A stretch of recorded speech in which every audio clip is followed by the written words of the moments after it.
할렐루야. 사랑하고 축복합니다. 네.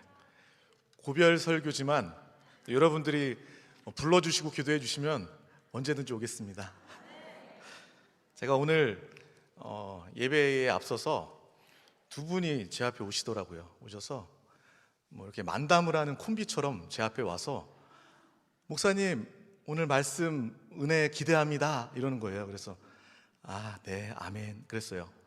그분이 또 진지하게 저와 아이 컨택을 하면서 진짜 은혜 기대합니다 라고 저한테 이야기하시는 거예요. 근데 옆에 계시는 분이 목사님한테 그런 얘기 하지 마, 목사님 부담돼 그러는 거예요. 그 얘기를 막 본인들끼리 막 열심히 하다가 가버리셨어요. 네. 그러고 저는 올라왔습니다. 근데 그 상황 가운데 제가 어떤 마음이 들었냐면 그 이야기를 제가 들었으면 부담이 많이 됐을 거예요. 아마 이 자리에 못 올라왔을 겁니다. 네. 하지만 그 이야기를 듣는 순간 저는 아무 느낌이 없었어요. 저한테 하는 이야기 같지 않았어요. 하나님이 오늘 놀라운 일을 행하시겠구나라는 그러한 음성으로 들었습니다. 이 자리는 제가 선 자리가 아니라 하나님께서 우리에게 은혜를 베풀어 주시고 하나님의 귀한 말씀을 주시는 시간인 줄 믿습니다. 오늘 이 시간 개척을 통해 만난 하나님이라는 제목으로 함께 은혜를 나누길 원합니다. 고난 주간이고 또 성금요일이고 고난의 날, 순환의 날 이렇게 이야기하는 시간이기도 합니다. 근데 우리가 이 시간에 무엇을 분명히 깨달아야 하냐면 우리 담임 목사님께서도 말씀해 주셨지만 과거에 머물러서는 안 됩니다. 역사에 머물러서는 안 됩니다. 감정에 머물러서는 안 됩니다. 우리는 이 시간을 통해서 소망으로 충만해져야 되고 또 그 은혜의 감사와 기쁨으로 충만해져야 될 줄 믿습니다. 또 하나님이 우리에게 주신 그 사명, 내 인생의 목적, 그것이 더욱더 분명해지는 귀한 시간 되시기를 축복합니다. 오늘 우리가 합독했던 그 20편의 말씀은 내가 야훼께 바라는 한 가지 그 일 그것을 구하리니 곧 내가 내 평생에 야훼의 집에 살면서 여호와의 즐거움 아름다움을 바라보며 그의 성전에서 사모하는 그것이라. 바로 이 고백이 우리의 고백 되시기를 축복합니다. 하나님은 우리를 사랑하십니다. 우리도 하나님을 사랑합니다. 이 사랑이 참된 사랑이고 영원한 사랑입니다. 우리가 다 사랑의 경험이 있지 않습니까? 사랑하고 있지 않습니까? 연인들의 사랑만 해도 마찬가지입니다. 서로 헤어지는 게 너무 아쉬운 거예요. 집에 데려다 주면서도 먼저 들어가, 뒤 먼저 돌아서 먼저 문 닫고 들어가. 이게 마지막까지 눈을 바라보고 싶고 마지막까지 헤어지기 싫은 것이 바로 사랑하는 인간 연인들의 그런 모습입니다. 하물며 하나님의 참된 사랑, 영원한 사랑, 그 사랑으로 우리 가운데 함께 하시면 또 그 사랑으로 우리가 화답하게 된다면 그것 자체가 우리에게 참된 축복이요 기쁨인 줄 믿습니다. 또 하나님은 화끈한 하나님이십니다. 인간, 연인, 사람의 사랑은 꽃다발을 주는 사랑, 기껏해야 다이아몬드를 주는 사랑이지만 하나님은 모든 것을 주시는 사랑인 줄 믿습니다. 지혜가 필요할 때 예수를 주십니다. 능력이 필요할 때 성령님을 주십니다. 생명이 필요할 때 그분의 생명을 주십니다. 하나님께서는 그 사랑으로 우리 가운데 함께하여 주시는 줄 믿습니다. 하나님 집의 풍성은, 하나님의 풍성은 조금만 누려도 은혜와 축복이 충만하게 되는 것입니다. 우리가 마트에서 장을 보다가 음식 맛을 보게 되죠. 저는 마트에 가면 요즘에는 코로나 때문에 그런 게 많이 있지는 않지만 시식하는 걸 굉장히 좋아합니다. 시식하면 맛있어요. 꼭 사게 되죠. 사서 집에 가서 먹으면 별로 맛이 없어요. 조금 줄 때 먹는 게 맛있죠. 그만큼 자극적인 거예요. 그래서 먹으면서 그때가 제일 맛있었는데 괜히 샀다 이런 생각도 하지 않습니까? 하지만 하나님의 사랑은 조그만 맛만 보더라도 그 사랑이 충만한 사랑이고 더 큰 사랑, 하나 더 큰 은혜를 사모하게 되는 하나님의 누림, 사랑인 줄 믿습니다. 하나님의 사랑에 중독되시기를 축복합니다. 하나님의 은혜에 중독되시기를 축복합니다. 세상의 중독은요 우리의 몸과 마음을 피폐하게 만듭니다. 절대로 그 중독에 유익할 수 없습니다. 하지만 우리가 하나님께 중독된다면 이것은 영원한 기쁨이요, 영원한 회복이요, 영원한 축복, 행복이 되게 되는 줄 믿습니다. 우리가 더욱더 이 은혜의 시대에 예수의 생명으로, 성령의 충만함으로 우리 한 사람 한 사람이 하나님의 집으로, 하나님의 성전으로 건축되어 서로 연결되어 지어진다면 하나님이 그곳 가운데 부어주시는 풍성은 우리는 헤아릴 수 없습니다. 여러분들이 기대하고 생각하는 그 이상으로 하나님께서 교회된 산돌들로 연결되어 지어진 우리 가운데 놀라운 축복을 예비하시고 부어주시는 줄 믿습니다. 그것이 바로 우리의 고백과 우리의 소원이 되어야 하는 것입니다. 이 시대의 필요는 그것입니다. 세상 사람들 많은 것들이 필요하다고 이야기를 합니다. 질병이 퇴치되어야 되고 물질이 필요하고 나에게 건강과 생명이 필요하다고 이야기합니다. 하지만 더욱더 세상의 모습은 분열되고 나누어지고 타락하고 죄로 가득한 그러한 모습을 가지고 있습니다. 이 시대에 필요한 것은 무엇입니까? 바로 하나님의 사랑이 필요한 줄 믿습니다. 하나님의 임재가 필요한 줄 믿습니다. 하나님의 다스림이 필요한 줄 믿습니다. 하나님과 한영되는 생명의 연합의 누림이 우리 가운데 있어야 할 줄 믿습니다. 우리가 예배하는 이 시간 역시도 교회됨을 바라보아야 합니다. 하나님의 사랑과 관계가 있어야 하는 것입니다.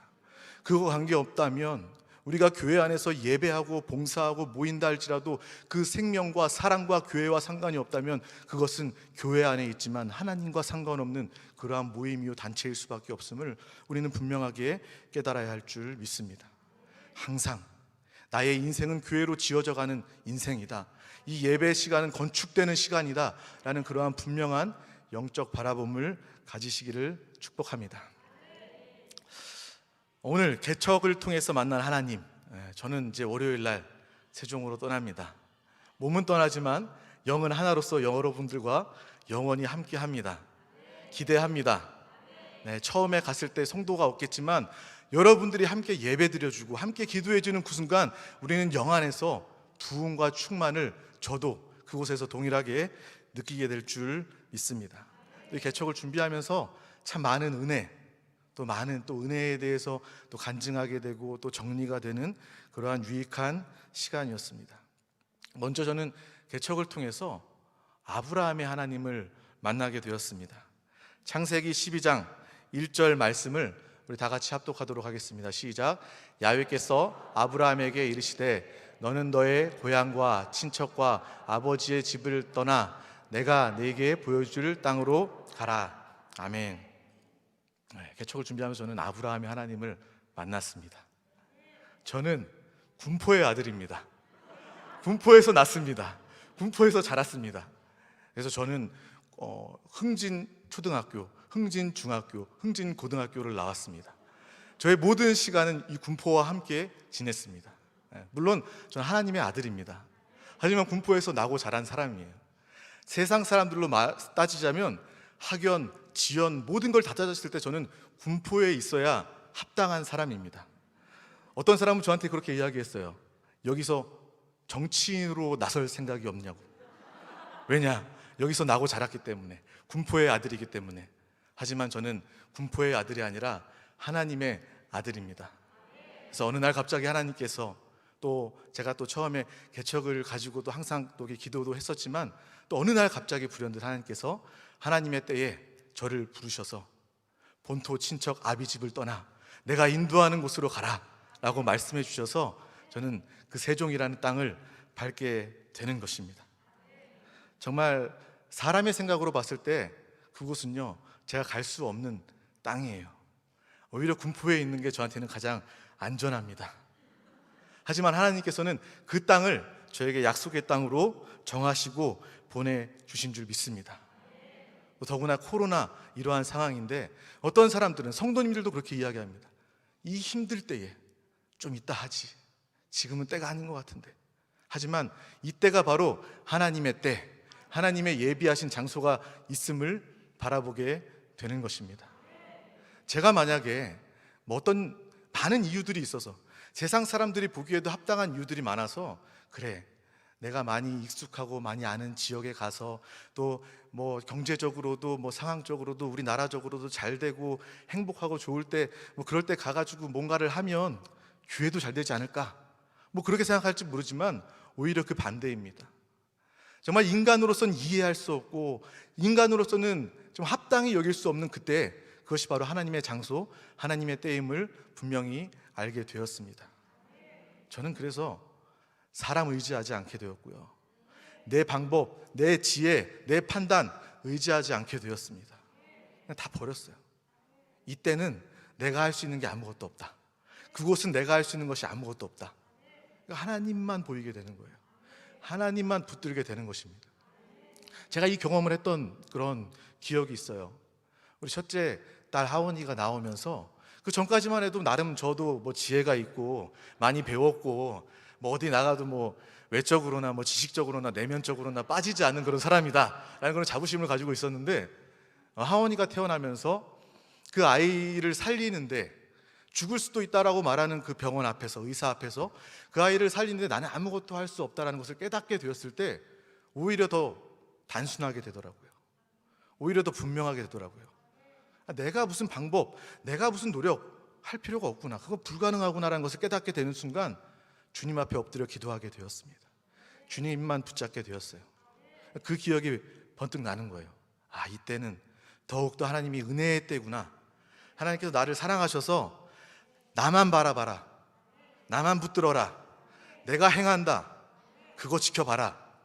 그 마음, 그 계시를 저한테 주시더라고요. 여러분, 사람들이 이해하지 못한 오히려 고난과 환난이라고 여길 때 그것은 오히려 하나님이 역사하실 시간이 되는 줄 믿습니다. 축복의 시간입니다. 우리는요, 믿음의 사람입니다. 하나님을 의지하고 하나님을 신뢰하는 하나님의 아들들입니다. 세상의 사람과는 분명히 달라야 할 줄 믿습니다. 세상 사람들은 고난 가운데 내가 어떻게 해야 되냐 전전긍긍하다가 수고하고 애쓰다가 결국 안 되면 자기 인생을 포기해버리는 것이 바로 세상 사람들의 모습이지만, 우리의 모습은 고난과 환난과 막막함과 내가 할 수 없음을 깨달을 때 우리는 주님만 붙잡으면 해결됩니다. 주님이 일하실 시간임을 분명하게 깨닫고 기억하시기를 축복합니다. 그래서 저는 아브라함이 하나님을 만났어요. 그리고 저는 또 모세의 하나님을 만나게 되었습니다. 우리 출애굽기 4장 10절에서 12절 말씀을 우리 다 같이 합독하도록 하겠습니다. 시작. 모세가 야훼께 아뢰되 오 주여, 나는 본래 말을 잘하지 못하는 자이니이다. 주께서 주의 종에게 명령하신 후에도 역시 그러하니 나는 입이 뻣뻣하고 혀가 둔한 자이니이다. 야훼께서 그에게 이르시되 누가 사람의 입을 지었느냐? 누가 말 못하는 자냐? 못 듣는 자냐? 눈 밝은 자나?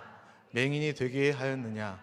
나 야훼가 아니냐? 이제 가라. 내가 내 입과 함께 있어서 할 말을 가르치리라. 아멘.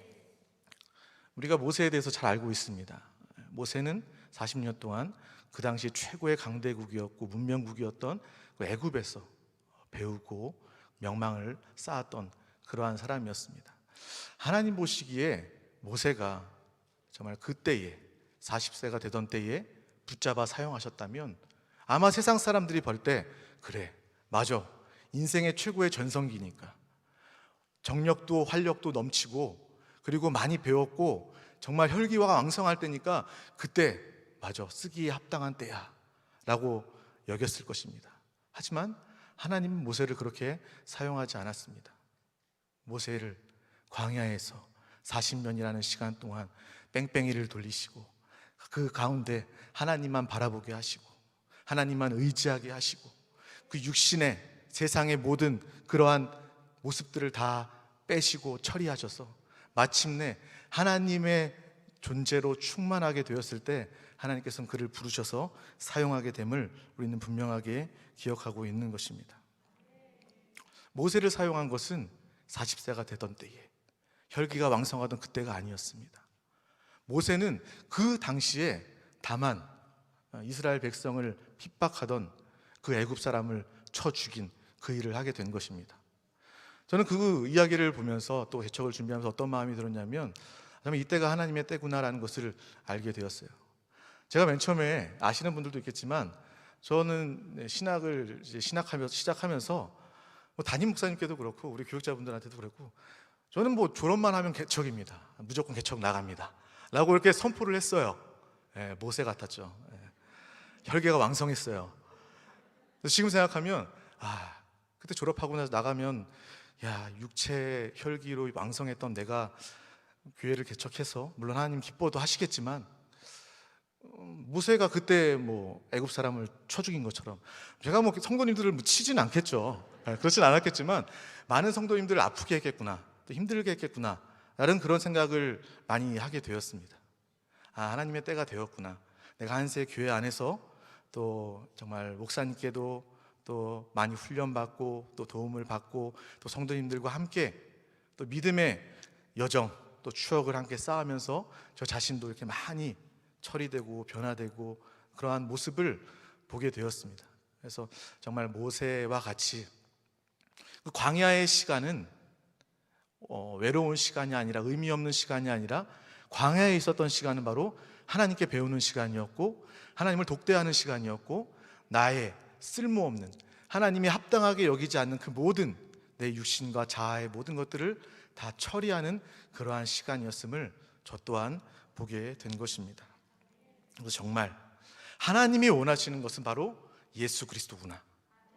내 육신의 지혜, 내 육신의 열정 하나님은 사용하지 않으시는구나 라는 것을 철저하게 깨닫게 되었습니다. 우리가 잘 알고 있습니다. 하와는 어디에서 나왔습니까? 아담에게서 나온 것입니다. 교회는 무엇입니까? 예수 그리스도로부터 나온 것입니다. 내가 육신으로 아무리 잘났다고 여긴다, 지혜가 있고 열정이 충만한다 할지라도 그것은 하나님의 나라의 교회에 아무 의미가 없음을 분명하게 함께 기억하시기를 축복합니다. 하나님은요 오직 신랑 되신 예수 그리스도, 머리 되신 예수 그리스도의 성분만을 필요로 하신다라는 것을 분명히 깨달으시기를 축복합니다. 전에 제가 얼마나 이렇게 자신감이 넘치는 사람이었냐면요, 아내는 저한테 항상 그렇게 이야기했어요. 옛날부터, 저를 만날 때부터 당신은 왜 이렇게 자존감이 높아요? 라고 이야기하는 거예요. 우리 자녀들이 그걸 배웠으면 좋겠어요 라고 이야기했습니다. 제가 곰곰이 생각해 보니까 저는 원래 날 때부터 자신감이 아주 빵빵한 그런 사람이에요. 육신의 것이죠. 하나님이 보시기에 아무 쓸모가 없는, 오히려 하나님과 원수가 되는, 근데 그러한 자존감과 자신감이 충만했던 그런 사람이에요.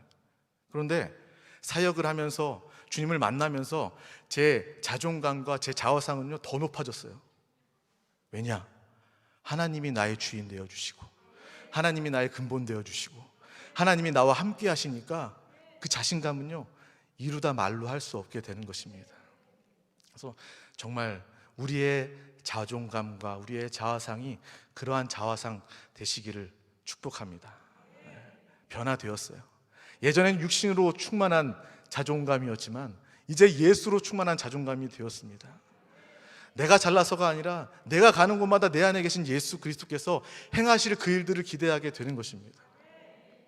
많은 성도님들이 저한테 이야기해요. 이제 개척날이 다가오면서 많이 분주하시죠, 많이 바쁘시죠 라고 이야기하는 거예요. 아까 또 얘기했던 것처럼 목사님 은혜를 사모합니다 이것처럼. 근데 저는 이상하게 날짜가 다가오면 다가올수록 마음이 편안해지는 거예요. 마음이 단순해지는 거예요. 그냥 하나님만 더 바라보게 되는 것입니다. 우리의 삶 가운데도 마찬가지입니다. 복잡하고 혼란스럽고 문제가 많을 때 우리는 그 순간 영안에 거하고 주님의 행하심을 기대하면서 마음의 평안을 누리시기를 축복합니다. 하나님이 행하실 그 일들을 기대하시는 우리 모두가 되시기를 축복합니다. 하나님은 정확하십니다. 하나님은요 디테일을 챙기시는 하나님이십니다. 우리의 필요를 아시고 또 우리의 상태를 아시고 하나님의 방법으로 우리를 조성하시고 인도하시는 하나님이신 줄 믿습니다.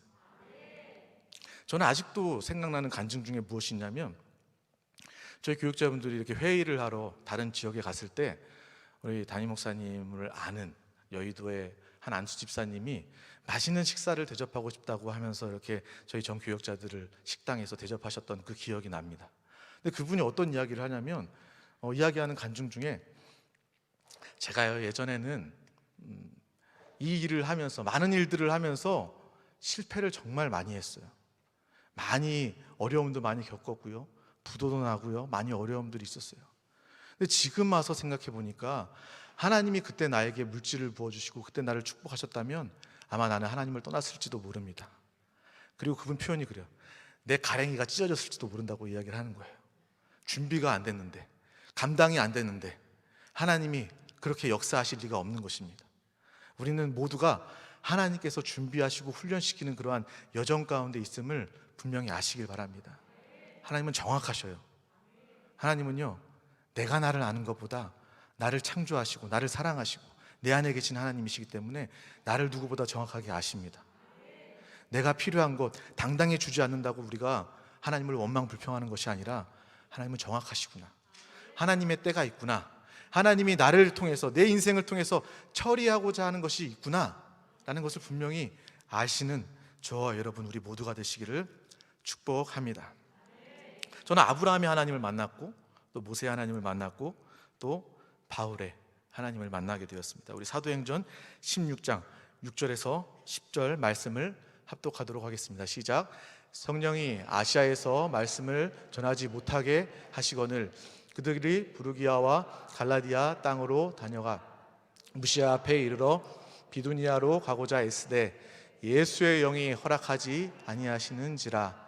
무시아를 지나 드로아에 내려갔는데 밤에 환상이 바울에게 보이니 마게도냐 사람 하나가 서서 그에게 청하여 이르되 마게도냐로 건너와서 우리를 도우라 하거늘 바울이 그 환상을 보았을 때 우리가 곧 마게도냐로 떠나기를 힘쓰니 이는 하나님이 저 사람들에게 복음을 전하라고 우리를 부르신 줄로 인정함이러라.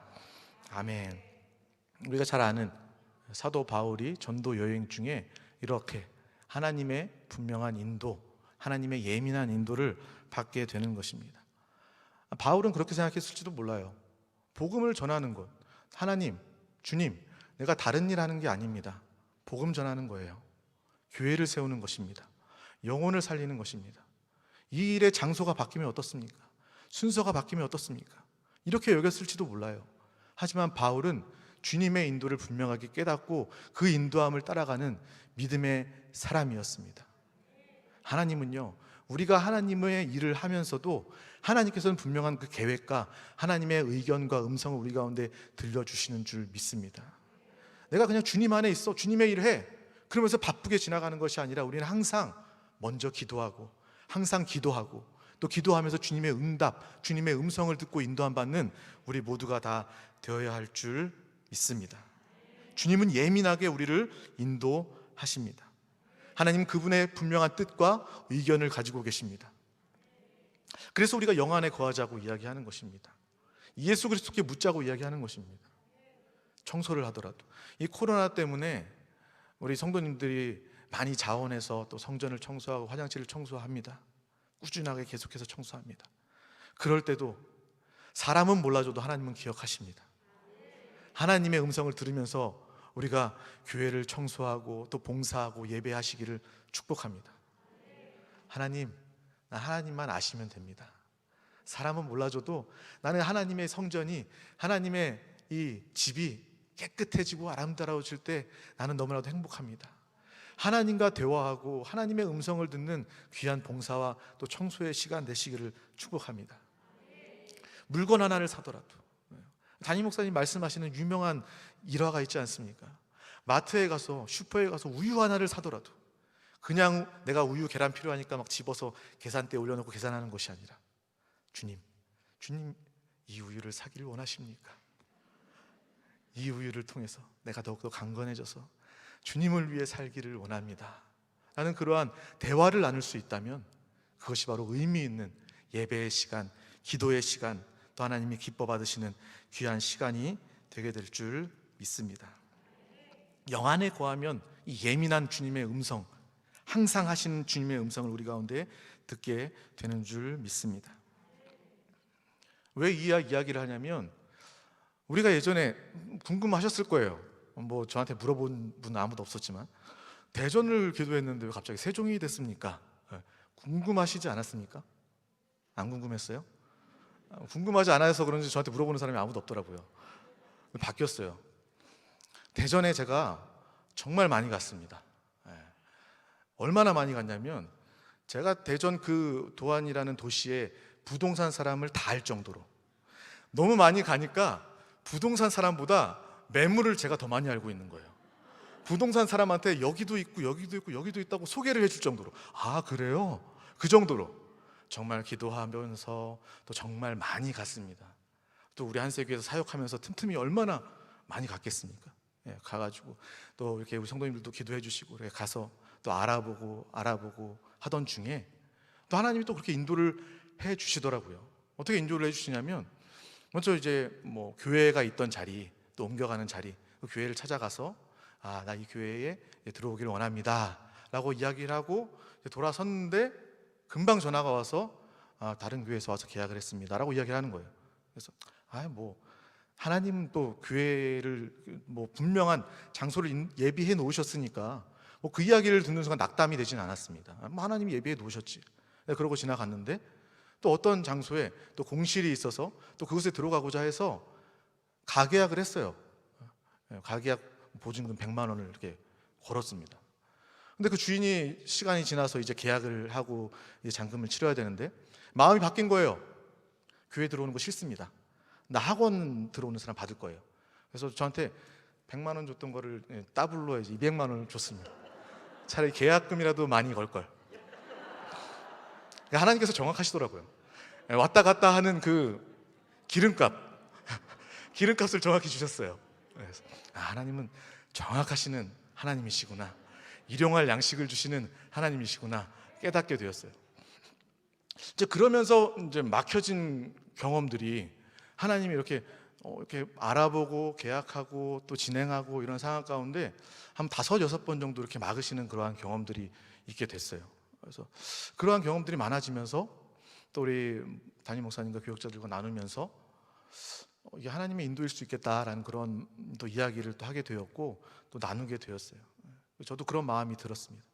하나님이 교회가 세워지는 것은 정말 기뻐하시는 일이고 원하시는 것인데 또 이러한 상황으로 또 역사하시는 또 하나님의 인도가 있겠구나라는 그런 마음이 들어서 또 그날도 여김없이 대전을 알아보러 갔고 또 세종에 이제 뭐 대전에 갔으니까 이제 주변에 있는 세종도 한번 가봐야 되겠다라고 해서 이제 그냥 큰 마음 없이 들렀던 그 세종에 들러서 또 거기에서부터 이제 기도하고 진행했던 것이 그 다음부터는 일사천리로 진행이 되면서 하나님이 이곳에 또 우리 또 한세 교회와 같은 교회가 세워지기를 원하시는 것이구나라는 그러한 또 마음과 확신을 가지게 되었습니다.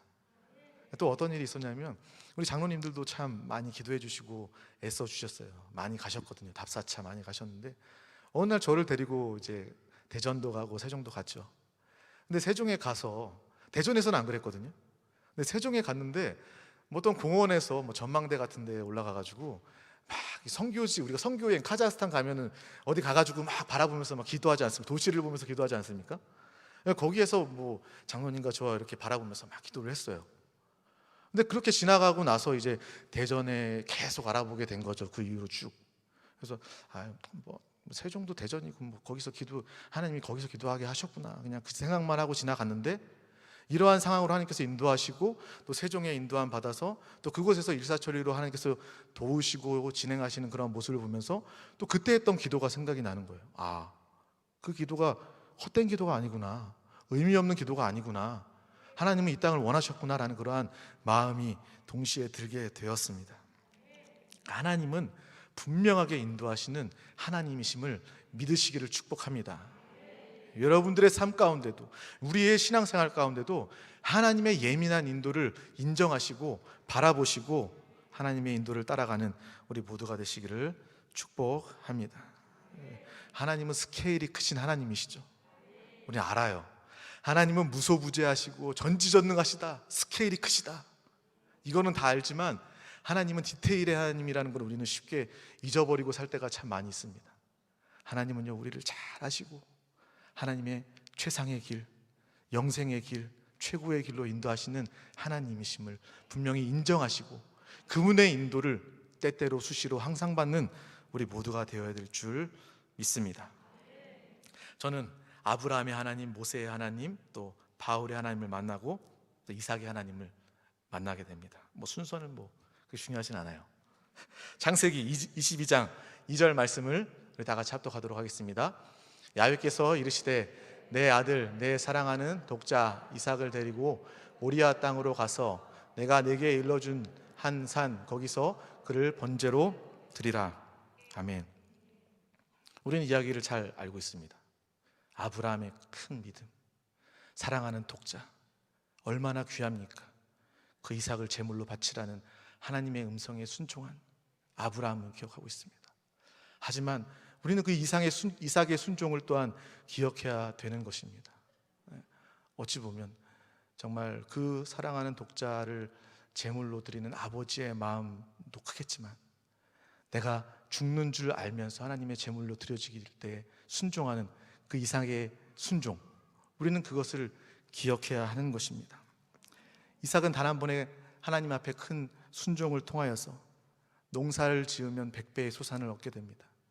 100배라는 것은 100년 지을 곡식을, 열매를 얻게 되는 것을 이야기합니다. 하나님 앞에 생명을 드리는 순종을 했을 때 하나님께서는 그 순종과 믿음을 기억하시고 그를 은혜의 사람으로 평생 세우시고 사용하심을 기억하시길 축복합니다. 그 이스라엘 땅에 물 구하기가 얼마나 어렵습니까? 하지만 이삭이 가는 곳마다, 파는 곳마다 우물이, 샘이 터지는 그러한 일들을 경험하게 되는 것입니다. 블레셋 사람들이 그냥 이삭을 쫓아다니면서 계속 파놓은 우물을 뺏고, 또 이삭은 대적하지 않고 싸우지 않고 또 다른 곳에 가서 또 우물을 파는, 또 하나님이 은혜를 베풀어 주셔서 하나님의 일을 경험하게 되는 그 이삭의 삶을 보게 되는 것입니다. 결국 블레셋 왕도 하나님을 인정하게 되고 하나님이 복 주시는 사람임을 인정할 수밖에 없는 그러한 놀라운 역사를 우리는 이삭을 통해서, 성경을 통해서 보게 되는 것입니다. 세상에 아무리 큰 능력이 있는 사람이라 할지라도 하나님의 작은 은혜 앞에선 아무것도 아닙니다. 믿으십니까? 제가 하나님에게 세상의 큰 능력, 하나님의 작은 은혜 비교하고자 이렇게 이야기는 했지만, 하나님의 은혜는 작을 수 없죠. 하나님의 은혜는 항상 최상급이고, 하나님의 은혜는 항상 무궁하고, 하나님의 은혜는 항상 무한정 최고임을 우리는 분명하게 깨달으시기를 축복합니다. 은혜를 사모하시기를 축복합니다. 제 인생을 보면 저는 감히 말할 수 있습니다. 저는 은혜의 사람입니다. 제 인생을 돌이켜 봤을 때 이제 40이 되니까 인생을 돌아보게 되더라고요. 저는 이렇게 능력이 있거나 처세를 잘하거나 사교성이 썩 좋다거나 세상 사람들이 말할 때 사회생활을 잘할 수 있는 그런 사람은 아닙니다. 세상 사람은 자기 PR이라고 이야기하죠. 자기가 안 한 것도 한 것처럼 이야기할 수 있어야 자기 PR을 잘하는 사람이에요. 승진하고 처세 잘하는 사람이에요. 자기가 한 일, 조그만 일도 부풀려서 이야기할 수 있는 사람이 자기 PR을 잘할 수 있는 사람이에요. 근데 저는 그렇지 못하더라고요. 내가 한 일도 그냥 남사스러워서 자랑하나. 저는 그런 약간 어떻게 보면 좀 고지식한 사람일 수도 있고 좀 사회생활 좀 하기 힘든 그런 사람입니다. 사교성도 그렇게 많지가 않고요. 근데 하나님은 저를 불쌍히 여기신 것 같아요. 야, 저 인간 내가 은혜 베풀지 않으면 살 수 없는 인간이구나.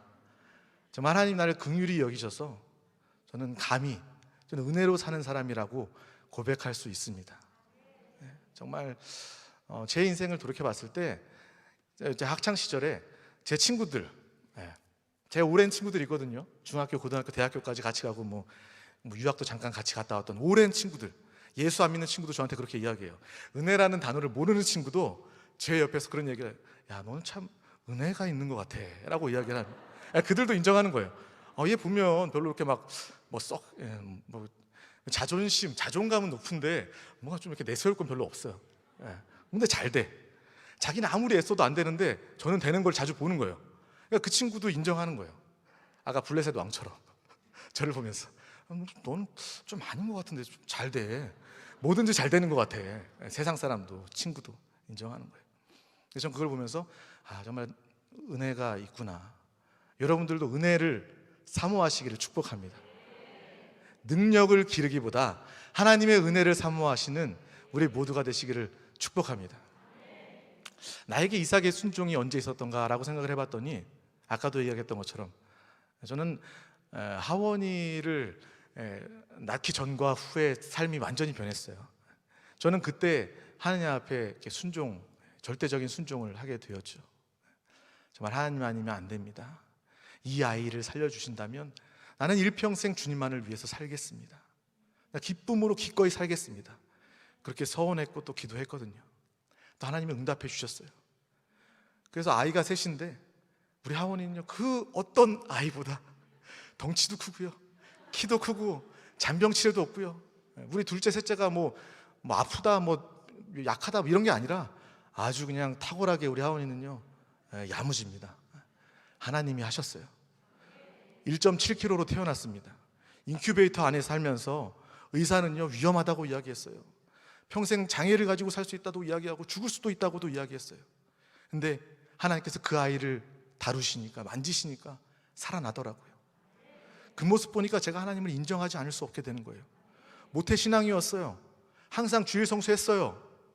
하지만 그 전과 후에 저의 모습은 완전히 달랐습니다.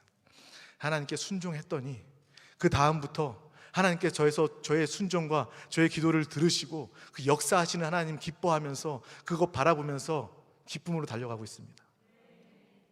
주의 종으로 가는 이 길, 어렵고 힘들 수 있지만 저는 항상 행복합니다. 하나님을 정말 제대로 만났기 때문에 그래요. 하나님은 정말 생사 화복을 주관하시는 하나님을 제가 만났습니다. 주의 종 가는 길 아무리 힘들어도 이 길 아니면 인생에 의미가 없습니다. 복음을 전하는 것, 교회가 세워지는 것, 이것 외에는 이 세상에서 내가 살면서 할 일이 아무것도 없음을, 의미 있는 일이 아무것도 없음을, 영원한 일이 아무것도 없음을 깨닫게 되었어요. 그러니까 너무 힘든 일이 있어도 기쁠 수밖에 없는 거예요.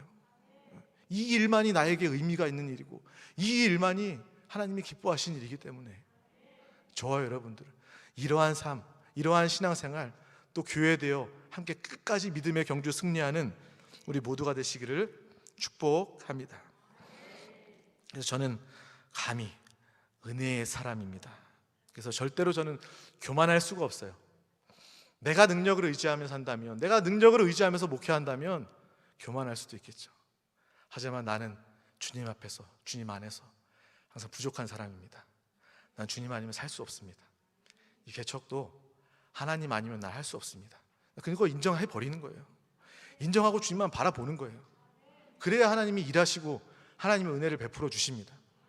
여러분들의 상황 가운데 어려움이 있습니까? 문제가 있습니까? 내가 하겠다, 내 능력, 내 생각, 내 고집 다 포기하길 바랍니다. 내가 포기해야, 내가 다 버려야 하나님이 그때부터 일하십니다. 하나님이 그때부터 은혜를 베풀어 주십니다. 능력의 사람이 아니라, 세상 사람의 능력의 사람이 아니라 하나님의 은혜의 사람 되시기를 축복합니다. 그래서 이러한 정말 귀한 또 간증을 나누게 되었고, 저는요 정말 주의 종이 된 것이 하나님의 은혜입니다. 한세 교회를 만난 것이 저에게는 하나님의 은혜입니다. 우리 담임 목사님을 만난 것이 정말 하나님의 은혜입니다. 우리 교육자분들을 만난 것이 저에게는 큰 은혜입니다. 저에게는 우리 장로님, 또 우리 안수 집사님, 권사님, 또 우리 성도님 만난 것이 저에게는 하나님의 은혜입니다. 저의 가족들 만난 것 저에게는 하나님의 은혜입니다. 이 시간 저의 고백뿐만 아니라 여러분들 가운데 하나님의 은혜에 감사하며 그것을 고백하는 믿음의 귀한 시간 되시기를 축복합니다. 저는 그 다음으로 요셉의 하나님을 만나게 됩니다. 창세기 37장 19절 말씀을 합독하도록 하겠습니다. 시작. 서로 이르되 꿈꾸는 자가 오는도다. 아멘. 요셉은 꿈꾸는 사람이었습니다. 형들이 아무리 그를 핍박하고 비난해도 하나님이 주신 꿈을 내려놓거나 포기하지 않았습니다. 하나님의 꿈을 바라보면서 하나님의 꿈을 붙잡고 살아갔던 그 요셉, 결국 하나님께서 하나님이 주신 꿈을 성취하시고 이루어 주심을 우리는 보게 됩니다. 저와 여러분들은 하나님의 꿈을 가지시기를 축복합니다. 세상에서도요 꿈을 가진 사람은 성공하더라고요. 그리고 성공하는 사람들은요 항상 꿈과 비전을 이야기하더라고요. 과거에 연연하는 것이 아니라 우리는 앞으로 이러한 방향으로 나아갑니다. 앞으로의 시대는 이렇게 바뀔 겁니다. 우리는 이것을 바라보면서 기대하면서 준비해야 됩니다. 이건희도 그렇고 많은 재벌들도 그렇고 많은 정치인들도 그렇지 않습니까? 미래를 이야기합니다. 하물며 세상의 사람들도 꿈을 이야기하고 그 꿈을 바라보면서 달려나가고 성공하는데, 저 여러분들은 하나님의 꿈을 발견하고 하나님의 꿈을 바라보면서 달려가는 우리 모두가 되시기를 축복합니다. 영으로 그 꿈을 바라보시기를 바랍니다. 세상 사람들은 할 수 있다, 하면 된다, 해보자, 이것은요 어떻게 보면 자기 최면이고 근본이 없는 무의미한 외침, 벽에 대고 하는 그러한 고백일 수밖에 없습니다. 오히려 세상 사람들이 근본 없이 할 수 있다, 하면 된다, 해보자 라면서 애쓰는 것은 제가 볼 때는 너무나도 위태로워 보여요. 위험해 보여요. 왜냐하면 그 일을 행하실 주님이 없기 때문에 그렇습니다. 아무것도 없이 오히려 세상 가운데, 마귀 가운데 속아서 그냥 할 수 있다, 하면 된다, 해보자, 그 꿈이 헛된 꿈이고 나를 죽이는 꿈이고 나를 망치는 꿈인데, 그 동력도 없고 능력도 없고 생명도 없는데 세상 사람들 할 수 있다, 하면 된다, 해보자, 똑같이 따라하는 거예요. 그것은 절대로 진리가 아닙니다. 너무나도 안타깝고 위험해 보여요. 그런 사람들은 결국 애쓰고 노력하다가 안 되면 자포자기해버리고 인생을 포기해버리고 또 정신분열, 나는 할 수 있다고 여기는데 현실은 그렇지 않은 상황들이 반복되니까 정신 문제들이 생기게 되는 것입니다. 하지만 저와 여러분은 다릅니다. 우리가 말하는, 우리가 고백하는 할 수 있다, 하면 된다, 해보자, 그 근본은 하나님인 줄 믿습니다. 하나님이 주신 꿈을 우리는 바라보는 것이고, 하나님이 우리 가운데 행하실 능력 대신, 지혜 대신 하나님이 우리의 근본이기 때문에 우리는 꿈꾸는 사람이 되어야 될 줄 믿습니다. 이 코로나 상황에 이 현실이 얼마나 어려운데 오늘 하루 살기도 쉽지 않은데 무슨 꿈으로 이야기합니까? 그것은 세상 사람들의 이야기입니다. 저 여러분들은 항상 하늘의 소망을 두고 하나님이 주신 꿈을 바라보면서 달려가는 우리 모두가 되어야 될 줄 믿습니다.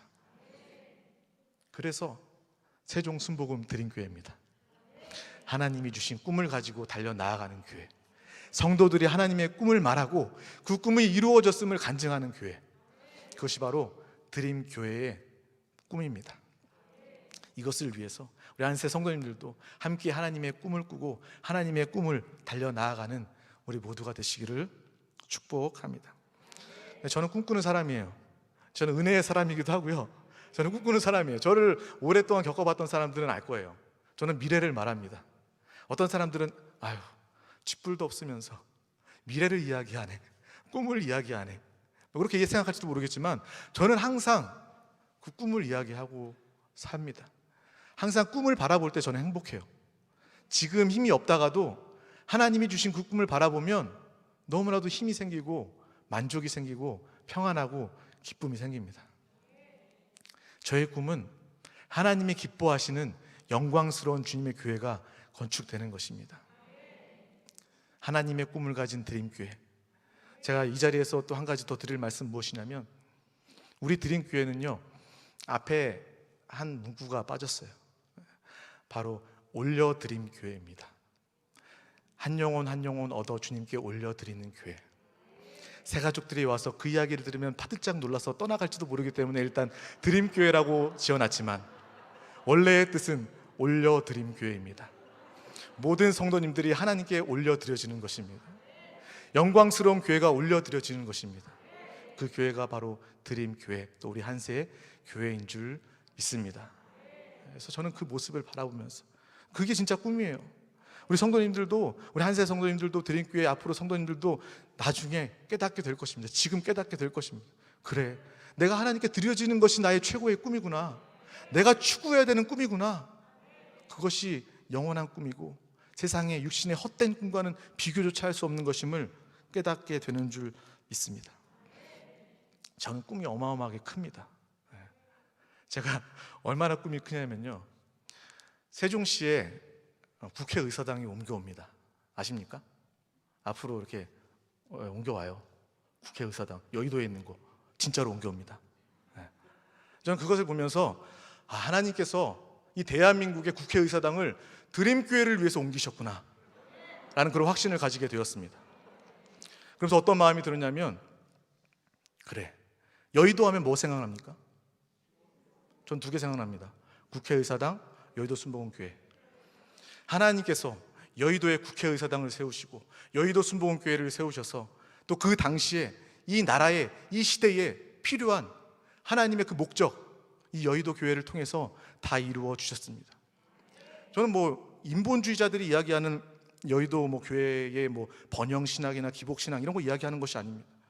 우리 여의도 순복음교회, 우리 조용기 원로 목사님을 통해서 이 당시에 복음이 우리나라 땅 가운데 충만하게 전파가 되었고, 또 복음의 제사장 국가가 되었고, 또 온 땅 가운데 주의 복음 선교의 사명을 감당할 수 있도록 여의도 순복음교회에 하나님께서 그 목적을 가지고, 시대적 사명을 가지고 그 교회를 세우신 줄 믿습니다. 이제 그 국회의사당을 세종으로 옮겨오셔서 또 드림교회에 시대적 사명을 주신 줄 믿습니다. 어떤 시대적 사명입니까? 지금 우리나라는 잘 살아요. 풍족합니다. 발전이 문명과 과학과 문학 다 발전된 그러한 좋은 시대를 살고 있습니다. 이 시대의 하나님의 요구는요, 바로 영과 생명입니다. 물질로 채울 수 없는 그 공허함을, 세상 사람들이 느낄 수밖에 없는 그 공허함을 이제 영과 생명의 이 말씀으로, 우리 한세교에서 날마다 선포되는 이 말씀을 통해서 이 나라를 변화시키고 또 이 세계를 변화시키기 원하시는 하나님의 부르심, 하나님의 사명을 깨닫게 된 것입니다. 가서 저는 정말 세종에 사람들을 그렇게 이야기해요. 거기 사람들은 안정되어 있어요. 공무원이에요. 출퇴근 시간도 정해져 있고요. 정말 월급도 남부럽지 않게 받고 있고요. 도시도 새로운 도시여가지고 그 사람들 안정된 생활 때문에 목회가 힘들 거예요. 걱정해 주시는 분들도 많이 있더라고요. 근데 저는 그 걱정 듣지 않습니다. 그렇게 안정될수록, 그렇게 평안할수록, 그런 게 가진 게 많을수록 그 내면의 영적인 공허함이 더 클 수밖에 없음을 보게 되는 것입니다. 그들도 주님이 필요합니다. 복음이 필요합니다. 영 안에 사시는 예수 그리스도의 생명이 필요합니다. 또 교회의 이상이 그들 가운데 필요합니다. 그들의 인생의 목적이 불분명해졌을 때 물질이 가져도 행복하지 않구나, 명예가 행복을 가져다 주지 않구나, 다 가져도 공허하구나 라는 것을 느꼈을 때 당신은 영의 사람입니다. 물질과 육신을 위해 사는 것이 아니라 당신의 영을 위해서 살아야 합니다. 당신의 영 안에 계신 주 예수 그리스도를 바라봐야 합니다 라는 것을 선포해 주어야 될 줄 믿습니다. 이 세상에 자기가 살고 있는 집을 위해서, 자동차를 위해서, 물질적인 것을 위해서 사는 것이 아니라 하나님의 나라를 위해서 살아야 됩니다. 주님의 몸된 교회를 비전으로 꿈꾸며 바라보며 살아야 됩니다 라는 그러한 분명한 답을 제시해 주어야 될 필요, 하나님의 요구가 있음을 기억하게 되는 것입니다. 또 우리 교회 한 장로님과 이야기하면서 그런 이야기를 들었어요. 자기 동료인데, 열심히 일하는 동료인데, 이제 가정적으로도 여성 동료분인데, 가정사에도 말 못할 어려운 문제들이 많이 있었을 거고 또 힘듦이 많이 있었나 봐요. 그래서 그분이 이제 집에 가서 술을 많이 드시고 알코올 중독 이렇게 술 많이 드시다가 갑자기 젊은 분인데, 40대 여성분인데 갑자기 자다가 심근경색으로 돌아가셨다는 거예요. 우리 장로님께서 어떤 이야기 하셨냐면, 그분 참 외로웠을 텐데, 참 힘들었을 텐데, 우리가 나누고 있는 영과 생명의 말씀, 이 복음의 말씀, 그 여자 우리 동료분이 들었으면 문제가 해결됐을 텐데, 참 행복했을 텐데 라는 그런 이야기가 제 가슴에 이렇게 박히게 되었어요. 그곳에, 세종이라는 땅에 하나님께서 그렇게 찾으시는 한 영혼 한 영혼이 있음을 바라봅니다. 천하보다 귀한 한 영혼, 그 한 영혼 가운데 인생의 답을 제시해주고 진리이신, 생명이신 예수 그리스도를 말해낼 때, 그것이 바로 하나님이 우리 드림교회를 세종에 세우시는 분명한 뜻과 목적이 되게 되는 줄 믿습니다. 그래서 저는 이렇게 항상 꿈꾸면서 사는 사람입니다. 여러분들도 꿈꾸시기를 축복합니다. 여러분 지금까지 현실에 낙심하고 현실에 급급해서 하나님의 꿈을 잊어버리셨다면 이 밤에 하나님의 꿈과 사명이 회복되는 귀한 시간 되시기를 축복합니다. 저는 이제 개척하러 갑니다. 개척하는 사람이 개척의 뜻은 알아야 되잖아요. 개척을 찾아봤습니다. 개척의 뜻은 황폐하고 쓸데없는 그러한 땅을 기경해서 옥토로 만드는 것이 바로 개척입니다. 저는 그 땅 가운데 나아가서 정말 세상 가운데, 육신 가운데 마귀에게 속아 목적 없이, 의미 없이 사망과 저주와 죄 가운데 황폐해진 그 영혼들을 살리러 나아갑니다. 근데 이 말씀을 준비하면서 제가 느낀 것이 무엇이냐면 이 개척자의 정신, 개척의 사명은요, 저만 가지는 것이 아니더라고요.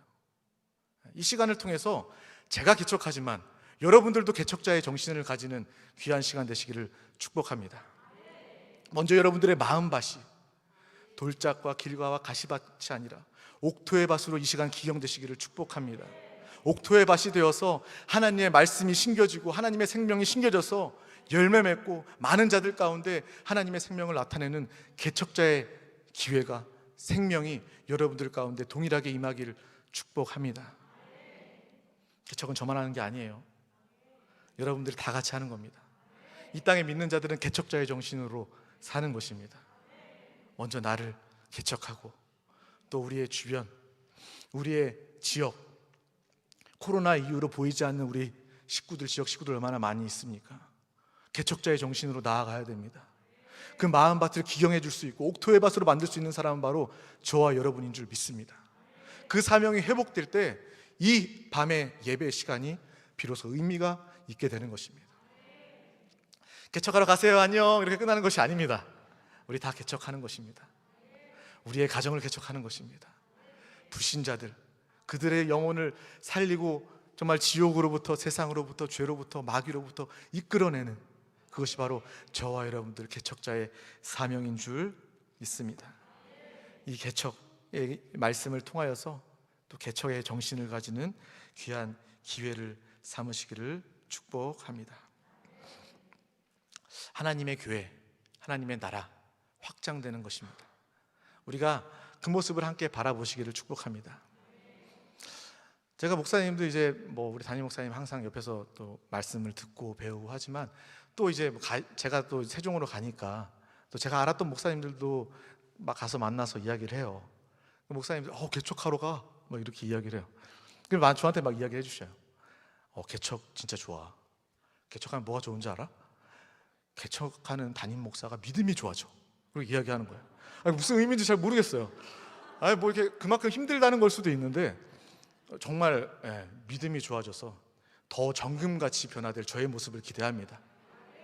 또 개척자의 정신으로 살아가는 여러분들, 정금과 같이 변화될 믿음이 정말 좋아지는 개척자 되시기를 축복합니다. 또 어떤 목사님은 그렇게 이야기하는 거예요. 어떤 목사님은 개척교회 목사 이틀 이상은 안 굶긴다고 이야기를 해. 그렇게 이야기하는 거예요. 그래서 그래요? 네. 근데 내가 볼 때는 하나님 그래도 40일 이상은 안 굶기시더라고. 막 그렇게 얘기하는 거예요. 무슨 의미지? 그 정도로 고생한다는 건가? 믿음이 좋아진다는 얘기예요. 하나님이 귀하게 다루신다는 얘기입니다. 저 여러분들도 하나님께 다루심 받고 귀하게 쓰임 받는 우리 모두가 되시기를 축복합니다. 또 저는 이 개척의 과정을 함께 하면서 어떤 것을 느꼈냐면 우리 한세교회는 정말 축복된 교회다, 참 건강한 교회다 라는 것을 느꼈습니다. 우리 한세교회보다 더 큰 교회 많습니다. 초대형 교회 많이 있죠. 근데 그 교회들이 제가 그 교회들 비난하고자 하는 건 절대 아닙니다. 이 자리에서 비난하는 건 절대 아니고요. 그 교회들이 자기들의 더 큰 성전을 건축하고 또 자기들의 또 부흥과 그러한 세를 자랑하고 이러한 것에 급급한다면 그것은 어떻게 보면 건강한 교회라고 이야기할 수 없을 것입니다. 사람도 그렇죠. 요즘에 저출산 뉴스가 참 많이 나옵니다. 정말 아주 위험한, 아주 심각한, 시급한 저출산이 문제예요. 부부가 두 사람이 결혼을 해서 두 명은 낳아야지 그래도 이게 인류가 유지가 되는 거죠. 흔히 말해서 본전치기를 하는 거예요. 지금 본전치기도 안 되고 있답니다. 한 명도 아니래요. 0.8명이라는 거예요. 그 나라는 잘 될 수가 없는 거예요. 정말 이렇게 부부가 가정을 이루면 또 가정에서 또 많은 또 생육하고 번성해서 또 믿음의 자녀들을 낳는 것이 또 하나님의 뜻입니다. 근데 우리가 그것과 동일하게 여겨야 될 것이 무엇이냐면 교회는 생명입니다. 믿으십니까? 교회는 우리가 생명의 유기체라고 이야기합니다. 교회는 건물이 아니고 교회는 어떤 조직이 아닙니다. 교회는 시스템이 아닙니다. 교회는 말 그대로 실제적인 생명입니다. 생명이라면 확대되고 재생산되어야 됩니다. 부부가 자녀를 낳는 것과 마찬가지로 건강한 교회라면, 주님 오실 날을 기다리는 교회라면 확대 재생산되는 교회가 맞습니다. 여러분들은 그러한 교회를 다니고 있는 것입니다. 여러분들은 그러한 귀한 사명에 동참하고 있는 것입니다. 이것을 바라보면서 기뻐하시고 감사하시기를 축복합니다. 우리 한세교회 땅끝까지 중앙아시아와 러시아와 많은 교회들을 세우고, 또 이제 드디어 한국 교회 안에서도 하나님의 교회를 세우는, 확대 재생산하는, 하나님이 기뻐하시고 원하시는 그러한 건강한 교회의 모습을 우리는 살고 나타내고 있음을 우리는 분명하게 깨달아야 할 줄 믿습니다. 어떻게 보면 부부가 자녀를 낳지 않는 것보다 더 위험하고 더 중요하고 더 시급한 것은 바로 교회가 더 이상 교회를 낳지 않는 그러한 모습이지 않을까라는 그런 생각을 하게 되는 것입니다. 우리가 이 교회 개척의 과정에 동참하고 기도하고 끝까지 함께 한다면 그것은 우리 모두의 상급이고 면류관이 될 줄 믿습니다. 그것은 개인 한 사람이 할 수 있는 일이 아닙니다. 물론 하나님이 하십니다. 하나님이 하시지만 하나님은 그 일을 함께할 동역자를 찾고 계십니다. 우리 모두가 한 사람도 빠짐없이 하나님께서 사용하시는 믿음의 동역자로 쓰임받는 우리 모두가 되시기를 축복합니다. 기도하겠습니다. 하나님 아버지 감사합니다. 오늘도 귀한 날 허락하여 주셔서 또 이 생명의 예배 가운데 우리를 인도하여 주심을 감사합니다. 또 이 개척을 통하여서 우리 한 사람 한 사람 모두가 개척자임을 깨닫게 하여 주시고, 개척자의 정신을 가지고 영혼을 살리고 복음을 증거하는 믿음의 귀한 일들을 행하게 하여 주시옵소서. 우리 모두가 주님의 은혜를 사모하며 주님의 행하실 일을 꿈과 비전으로 바라보게 하여 주시고, 하나님의 마음에 하나님의 뜻에 합한 우리 모두가 다 되게 하여 주시옵소서. 감사드리며 예수 그리스도의 이름으로 기도하옵나이다. 아멘.